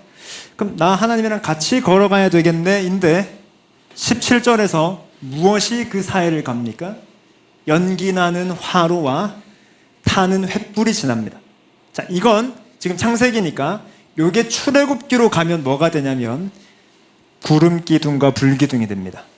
그러면 지금 여기에 누가 걸어가셨다는 거예요? 하나님이요. 아브라함은요 잤습니다. 하나님이 재우십니다. 깊은 흑암 가운데 흑암이 임하고 쪼갠 고기 사이를 하나님이 홀로 가십니다. 그럼 무슨 말이에요? 아브라함아 넌 이 언약을 지키지 않아도 돼. 넌 그 힘이 없지. 내가 지키마. 그래서 이것을 신학적으로 하나님의 자기 저주의 맹세라 말합니다. 이 언약은 지극히 일방적입니다. 하나님께서 지키시는 언약이에요.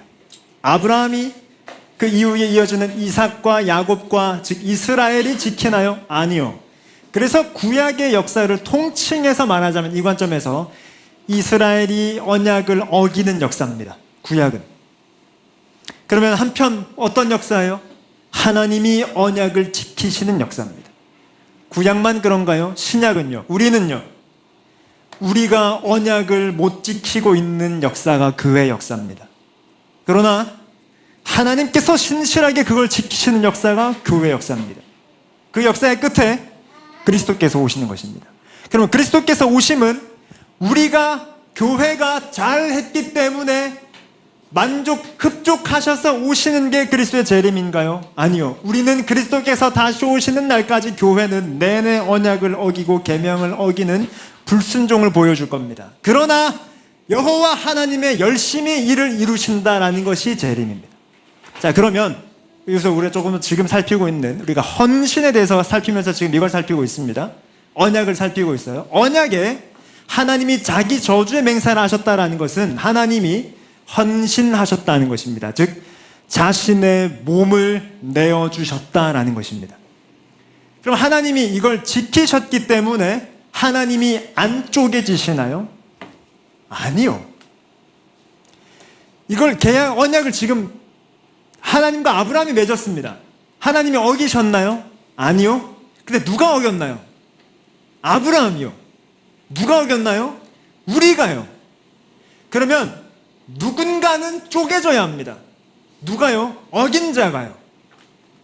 그런데 하나님이 자신의 몸을 내어주십니다. 무슨 뜻입니까? 하나님이 쪼개지신다라는 것입니다. 그분이 어기신 게 아닌데, 그분이 계약 파기를 하신 게 아닌데, 쪼개져야 할 우리를 대신해서 하나님께서 쪼개지신다, 찢어지신다라는 말입니다. 어디서요? 십자가에서요. 그래서 십자가의 장면에서 예수님께서 돌아가시기 전에 이 본문이 있습니다. 제 육체로부터 온 땅에 어둠이 임합니다. 흑암이 임합니다. 그리고 쪼개지셔야 되겠죠? 네. 그리스도께서 우리를 위하여 저주를 받은 바 되십니다. 아까 자기 저주의 맹세를 하셨죠? 원래 그 저주는 우리가 받아야 마땅합니다. 그러나 우리를 위하여 그분이 저주 받으십니다. 그렇게 하시기로 하셨습니다. 그분이 이미. 그리고 그 흑암 어둠 이후에 예수님은 다시 크게 소리를 지르시고 영원히 떠나십니다. 자, 그런데 이 장면을 성소 휘장이 위에서부터 아래까지 찢어져라고 말합니다. 히브리서는 이걸 이렇게 해석하죠. 그 길은 어떤 길이요? 아버지께 가는 그 길은 우리를 위하여 휘장 가운데로 열어놓으신 새로운 살 길이요, 휘장은 그의 육체니라. 육체가 카라트 찢어집니다. 그래서 히브리서 10장 20절인데 이 문맥에서 앞에 10절 다 같이 읽습니다. 시작. 이 뜻을 따라 예수 그리스도의 몸을 단번에 들이심으로 말미암아 우리가 거룩함을 얻었노라. 그리스도는 우리를 위해 몸을 주신 분이십니다. 몸을 내어주신 사랑. 그래서 말하자면 몸을 내어주셔서 우리가 예수님의 몸이 됐습니다. 이게 몸에 담긴 복음입니다. 우리를 그분의 몸 삼으시기 위해 그분의 몸을 내어주셨다. 이게 복음입니다. 이거 하나만 이해해도 성경을 이해하는 눈이 정말 풍성해지고, 특히 요즘 우리가 살피고 있는 고린도전서에서 사도가 왜 그렇게 울분을 토했는지가 느껴집니다. 그럼 이제 적용을 해야 되겠죠. 적용은 그리 어렵지 않습니다. 그럼 이제 그 몸인 우리의 믿음이란 무엇이냐? 그 사랑처럼 하는 것입니다. 그 사랑처럼이라고 할 때 우린 두 가지를 먼저 살필 것인데, 첫째는 주님을 위해 우리 몸을 내어드리는 것입니다. 주님을 향한 우리의 헌신입니다. 그리스도인은 주를 위해 우리의 몸을 드리는 자들입니다. 우리가 하나님을 사랑한다라고 할 때에 이것입니다. 그러니까 이게 아니라는 거예요. 나의 시간 중 일부, 내 삶 중 일부, 내 에너지의 일부를 드리는 게 그리스도인이 아니라 내 몸을 드리는 것, 즉 그 몸으로 사는 내 삶, 내 인생을 드리는 게 하나님의 사랑, 하나님께 드린 우리의 사랑이라는 거예요. 우리 이걸 뭘 살필 것이냐면, 찬송가 갖고 계십니까? 찬송가를 우리가 좀 몇 장을 볼 것인데 143장을 보십시오. 지금부터 살필 몇 개의 찬송가는 찬송가의 카테고리가 있습니다. 지금 우리가 앞으로 살필 이 찬송가는 예수님의 고난, 즉 십자가에 대한 카테고리입니다. 그 찬송가는 주로 뭘 고백하게 하느냐를 살필 것입니다. 143장, 웬 말인가 날 위하여죠. 네, 예수님이 우리를 위해서 죽으셨다, 십자가를 노래합니다. 마지막 절 5절 제가 읽습니다. 늘 울어도 눈물로써 못 갚을 줄 알아 몸밖에 드릴 것 없어 이 몸 바칩니다. 다음 조금 넘겨서 146장, 우리가 흔히 부르는 찬송가는 아닌데 그래도 가사를 보시면 146장 저 멀리 푸른 언덕에의 후렴 가사, 그 귀한 주의 사랑이 날 구원하시니 그 사랑 나도 본받아 주 위에 힘쓰리 라고 되어 있습니다. 주를 위해 힘쓴다라는 것이죠. 좀 더 직접적으로 한 장 넘겨서 148장, 이 찬송가도 우리가 흔히 잘 부르는 찬송가는 아닌데 가사를 보시면 마지막 4절 구주 예수 나를 위해 십자가에 죽었으니 그 사랑에 감격하여 이 몸 죽게 드립니다. 그 옆에 있는 149장 주 달려 죽은 십자가 마지막 4절 온 세상 만물 가져도 주 은혜 못 다 갚겠네. 놀라운 사랑받은 나 몸으로 재물 삼겠네. 그리고 하나만 더 151장 마지막 절 3절 늘 울어도 그 큰 은혜 다 갚을 수 없네. 나 주님께 몸 바쳐서 주의 일 힘쓰리. 이 모든 찬송가의 카테고리는 예수님의 십자가 고난에 있습니다. 공통점이 뭐였습니까? 몇 절이 있던 간에 지금 그 마지막 절의 고백이 뭐예요? 주님 내 몸을 드립니다. 이게 마지막 고백이에요. 그러니 그 앞에서는 예수님의 십자가 자체에 대해 노래합니다. 그분의 죽으심, 그래서 내 죄가 사함받음 늘 노래합니다. 그 노래의 마지막이 뭐라는 거예요? 거기에 대한 반응이 뭐라는 거예요? 하나님 내 몸 드립니다. 주님이 몸 주셨으니 나도 주님께 몸 드립니다. 주님이 내게 몸을 주시는 사랑을 보여주셨으니 나도 몸을 드립니다. 이것입니다. 이것만이 7계명으로부터 우리를 자유케 하고 우리가 어떤 뜻대로 살아가야 하는지를 잘 보여줍니다. 이제 마지막 그 사랑처럼의 또 하나의 측면은 이웃을 위해 우리 몸을 내어주는 것입니다. 그러니까 지금 그 사랑처럼이라고 할 때 1번과 2번은 뭡니까? 하나님 사랑, 이웃 사랑입니다. 근데 하나님 사랑, 이웃 사랑이라 할 때에 그 사랑이 뭐라고요? 몸을 주는 것입니다. 하나님께 내 몸을 내어 드리는 것, 그리고 이웃에게 내 몸을 주는 것입니다. 이 이웃에게 몸을 준다라고 할 때에 이 본문에 대한 이해가 좀 풍성할 것 같아서 오늘 본문을 읽은 것입니다. 요한복음 13장 예수님께서 잡히시기 전날 밤에 즉 최후의 만찬, 우리 이따가 최후의 만찬 여기서 살필 것입니다. 성찬 때에 그 전에 주님께서 제자들의 발을 씻기십니다. 왜요? 자, 내가 너네 발 이제 씻어주는 건 나 이제 곧 떠나니까 그동안 고마웠고 잘 지내? 아니죠. 혹은 내가 너희 발 씻겼으니까 나중에 부활하면 너네 내 발 씻겨? 아니죠. 오늘 본문 14절은 이렇게 말했습니다. 내가 주와 선생이 되어 너희 발을 씻었으니 너희도 서로 발을 씻어주는 것이 옳으니라. 내가 너희에게 행한 것 같이 너희도 행하게 하려 하여 본을 보였노라. 내가 진실로 진실로 너희에게 이르노니 종이 주인보다 크지 못하고 보냄을 받은 자가 보낸 자보다 크지 못하다라고 말씀하십니다. 무슨 뜻입니까? 옆 사람 얼굴 한번 보시겠습니까? 발냄새 나게 생겼나요? 자, 발은 모두가 냄새나는 곳입니다.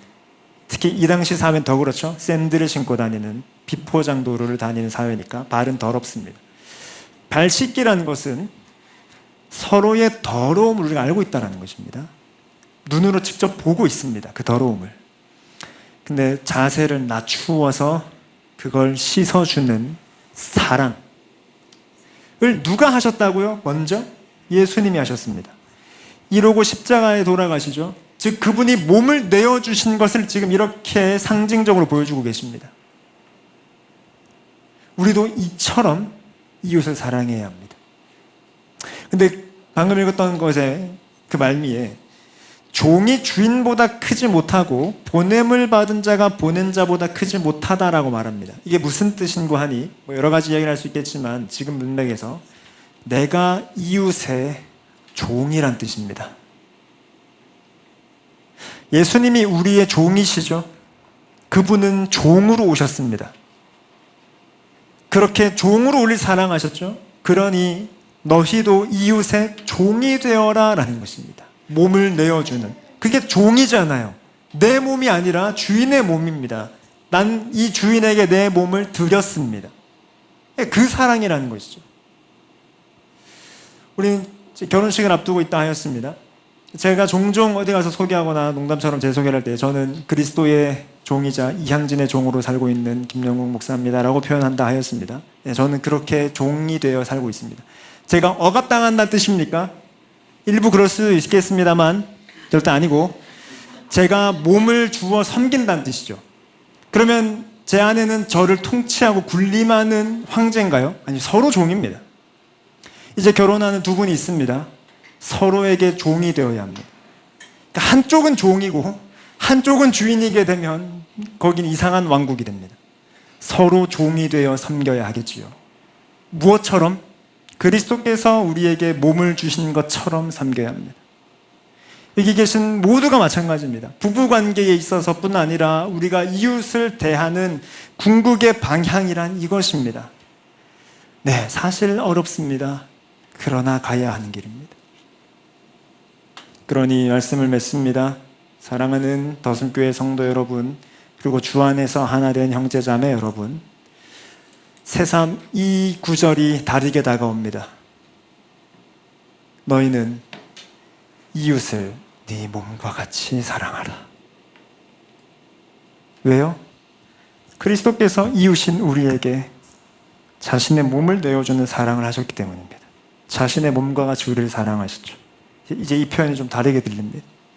내 이웃을 네 몸과 같이 사랑하라. 우리 이제 찬양을 하나 부르고 그리스도께서 우리에게 몸을 내어주신 성찬의 식탁으로 나아갈 것인데, 나의 모습 나의 소유라는 우리가 익숙한 복음성가를 하나 부르겠습니다.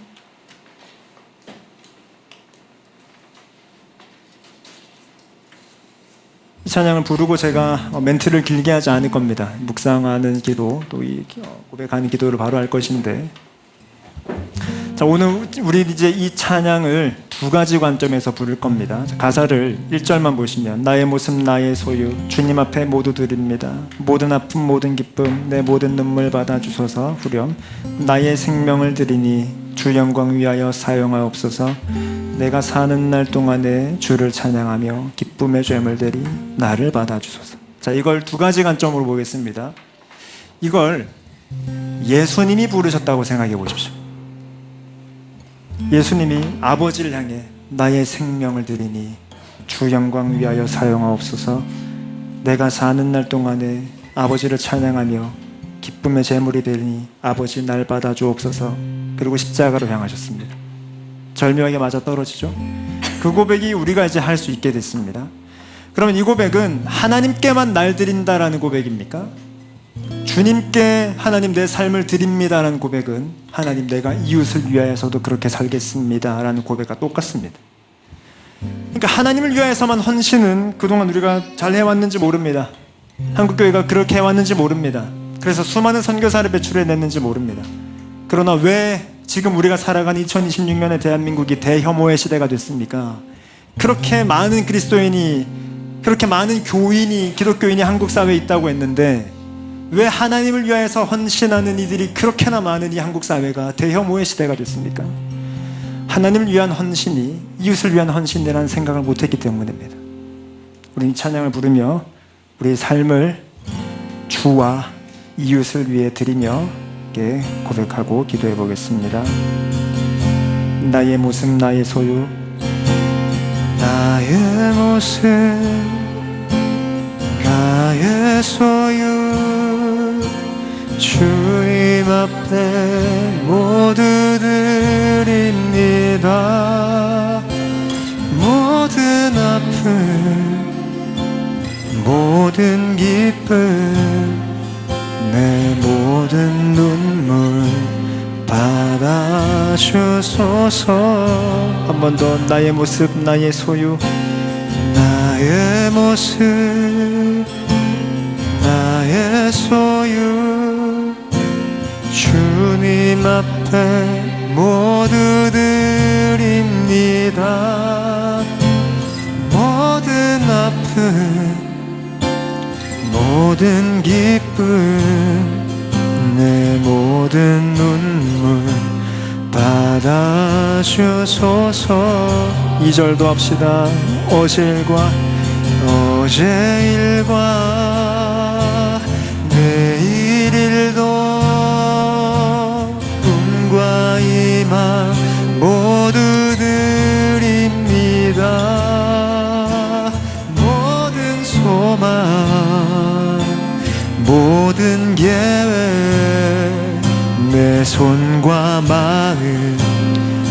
받아주소서.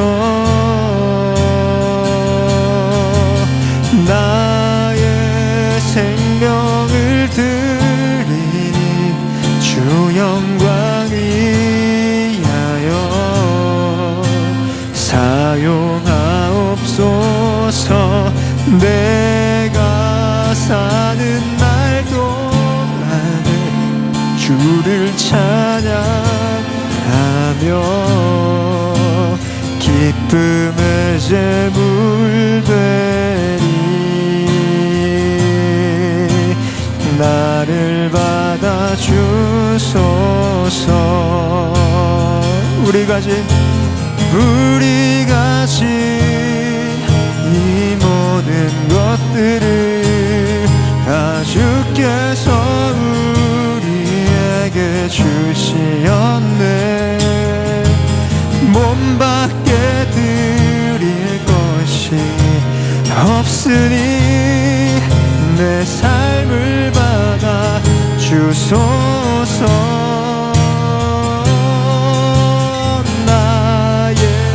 생명을 드리니 주 영광 위하여 사용하옵소서. 내가 사는 날 동안에 주를 찬양하며 기쁨의 제물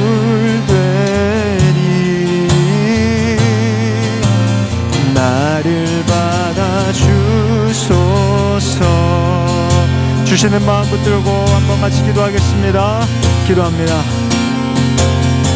오 하나님, 오 주여, 주께서 우리에게 주님의 몸을 주셨다라는 사실을 주님, 그 복음을 다시 한번 되새겨봅니다. 주께서 우리에게 모든 것을 주셨사오니 저주받은 우리를 위하여서 대신 저주를 받으실, 그래서 우리를 대신하여 쪼개주시고 찢어주신 어린 양 예수 그리스도를 찬송합니다. 오 하나님, 주께서 우리에게 그렇게 자신의 사랑을 내어 보여주셨듯, 그렇게 우리를 섬기셨듯, 주여 우리도 그런 사랑을 행하게 하여 주시옵소서. 하나님을 사랑할 때에 우리의 몸을 드리는 사랑으로 하나님을 사랑할 수 있도록 인도하시고, 이웃을 사랑할 때에 우리의 몸을 드리는 사랑을 행할 수 있도록 오 성령 하나님 우리를 붙들어 주시옵소서. 하나님, 사실 우리는 우리의 몸을 너무 사랑합니다. 하나님, 사실 우리는 우리의 몸을 끔찍이 아낍니다. 하나님, 우리는 우리의 시간을 주와 이웃을 위하여서 쓰기를 아까워하고 물질을 쓰는 것을 아까워합니다. 내 에너지를, 내 감정을 쓰는 것을 아까워합니다. 내 몸을 끔찍이도 아끼는 하나님이 죄성을 불쌍히 여겨주시고 긍휼히 여겨주십시오. 하나님, 이것을 꺾으시고 이것을 무너뜨리셔서 하나님을 나의 몸을 들여 사랑하게 하시고 이웃을 나의 몸을 들여 사랑할 수 있도록 오 성령 하나님, 예수님의 사랑을 우리에게 알게 하옵소서. 주의 사랑을 우리에게 알게 하여 주시옵소서.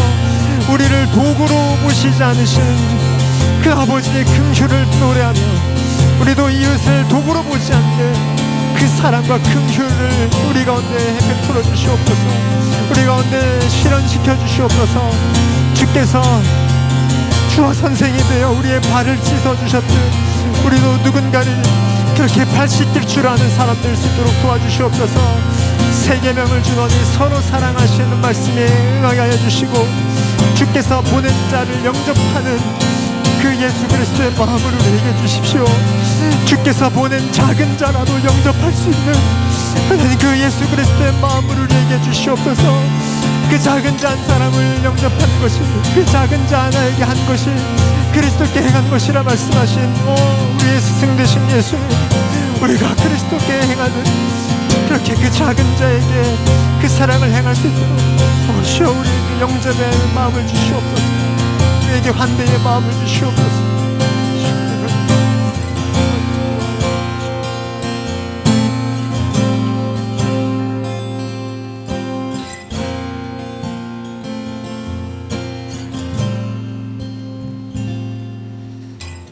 주님께서 우리에게 몸을 내어주셨기에 우리는 주님의 한 몸이 되었습니다. 우리는 이제 거룩한 식탁으로 나아갈 텐데 주께서 우리를 위하여서 몸을 내어주셨음을 묵상하며 이 거룩한 식탁으로 나아갈 준비를 하겠습니다. 기도합니다.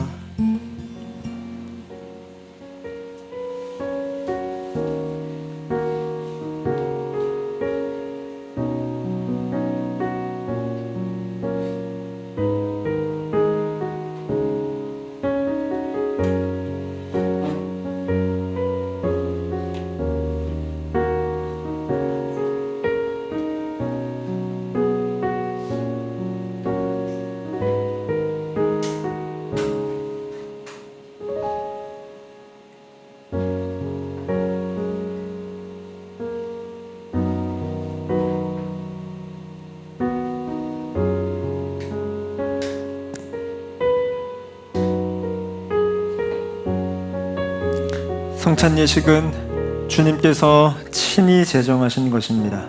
이 식탁을 통해 주의 사랑을 보이시고 그 사랑을 행하게 하셨습니다. 제정의 말씀은 마태복음 26장인데 잘 들으시기 바랍니다.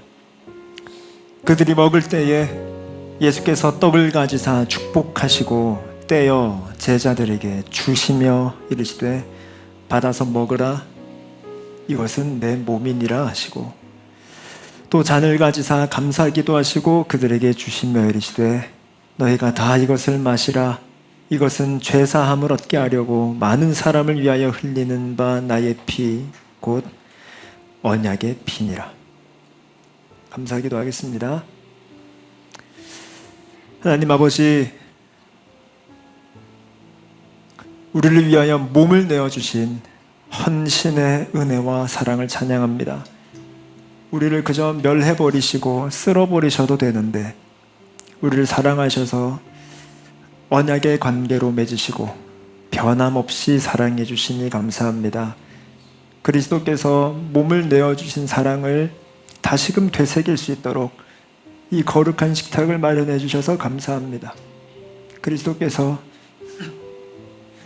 주와 선생이 되어 행하신 것을 우리도 서로에게 행할 수 있는, 그리고 작은 자에게 행할 수 있는 믿음을 주옵소서. 예수님의 이름으로 기도합니다. 아멘. 주님께서는 이 식탁에서 우리를 한 가족으로, 한 몸으로 만드셨습니다. 주님은 나를 초청하지 않으시고 우리를 초청하셨습니다. 요한복음 6장으로 그리스도의 초청을 전합니다. 인자의 살을 먹지 아니하고 인자의 피를 마시지 아니하면 너희 속에 생명이 없느니라. 내 살을 먹고 내 피를 마시는 자는 영생을 가졌고 마지막 날에 내가 그를 다시 살리리니 내 살은 참된 양식이요 내 피는 참된 음료로다. 내 살을 먹고 내 피를 마시는 자는 내 안에 거하고 나도 그의 안에 거하나니 살아계신 아버지께서 나를 보내심에 내가 아버지로 말미암아 사는 것 같이 나를 먹는 그 사람도 나로 말미암아 살리라.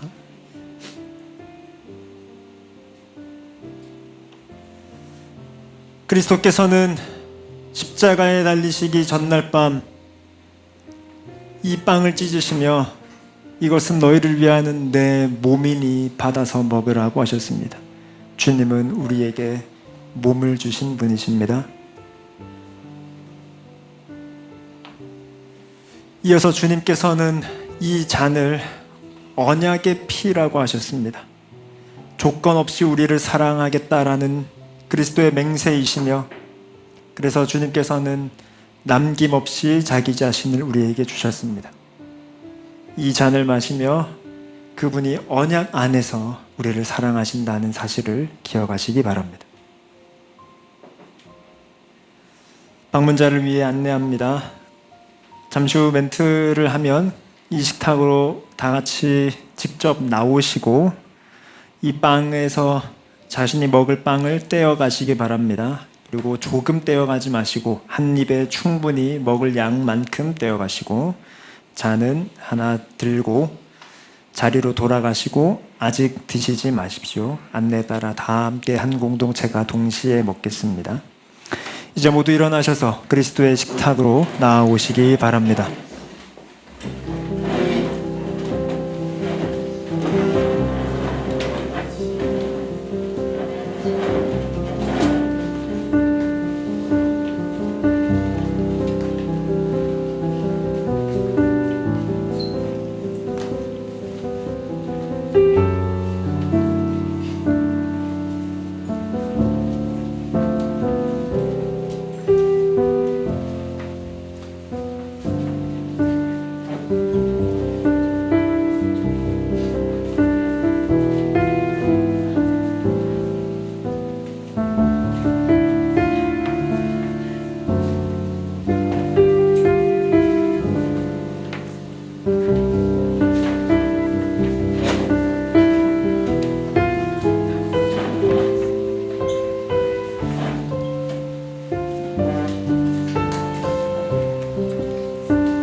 아직 세례 입교받지 못한 분들을 위하여서 축복 기도하겠습니다. 하나님 아버지, 그리스도의 몸인 교회가 언약의 백성과 그들의 자녀라 말씀하신 주님, 그 자녀들이 그리스도의 몸이며 우리가 그들을 몸을 내어주어 사랑해야 하는 책임이 있음을 우리가 배웁니다. 하나님, 우리 더슴교회에서 자라나는 이 자녀들이 그리스도께까지 자랄 수 있도록 인도해 주시고, 그렇게 자라는 좋은 도구로 우리가 이들을 잘 섬기고 이들을 그리스도의 사랑으로 사랑할 수 있도록 인도해 주십시오. 주께서 뜻하신 때가 되어 이들이 세례 입교를 받고 이 거룩한 식탁에 자신의 믿음으로 참여하게 될 때에 세상에는 없던 기쁨을 경험할 수 있도록 성령 하나님 인도하옵소서. 예수님의 이름으로 기도합니다. 아멘.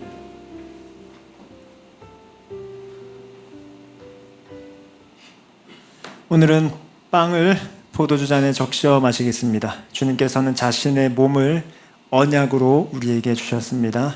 빵을 포도주에 적시시고 그리스도를 누리며 드시기 바랍니다. 먹겠습니다.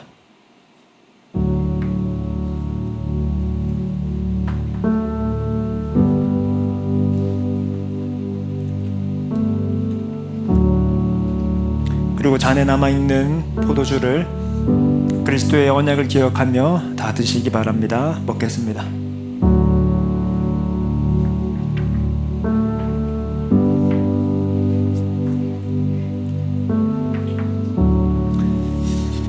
그리고 우리는 이 빵과 잔을 여전히 향유하며 한 주를 두고 한번 마지막으로 기도하겠습니다.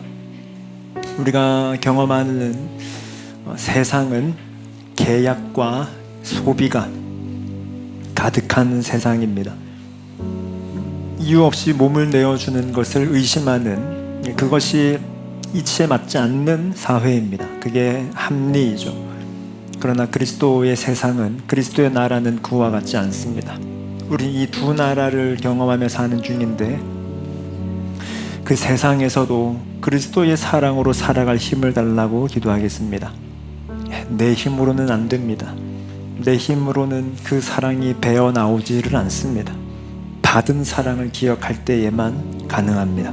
그러니 하나님, 다가오는 이번 한 주 지금 내 입속에 있는 이 빵과 포도주를 음미함과 같이 그리스도의 사랑을 계속해서 음미하며 이 한 주를 살 힘을 주십시오라며 한번 같이 기도하겠습니다. 기도합니다.